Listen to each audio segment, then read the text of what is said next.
Mga idol, kung mahilig kayo sa gadgets, camping, road trips, or gusto nyo lang maging ready sa brownout season, kailangan nyong makita to. Pumunta kami dito sa Solar and Storage Live Philippines sa SMX MOA.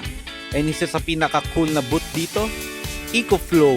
Ito yung mga portable power stations na may iba-ibang capacity depende sa kailangan mo.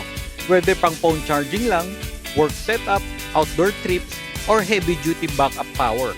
Imagine, may portable power station ka na kayang mag-charge ng phones, laptops, appliances, kahit brownout, tuloy ang buhay. Ito yung Power Ocean, isang home backup solution na pwedeng pambuong bahay. So kahit mawalan ng kuryente, tuloy pa rin ang everyday life nyo. And kung mahilig kayo mag-camping or long rides, sobrang solid nito kasi pwede kang off-grid nang hindi disconnected. Mas okay pa, eco-friendly siya. May portable aircon at portable fridge din. Parang future na talaga. So, if gusto nyo makita personally, bukas na ang second and last day ng event. O kaya pwede nyo rin puntahan ang EcoFlow sa mga stores nila. Promise, mapapaisip kayo, ba't ngayon lang ito nalaman?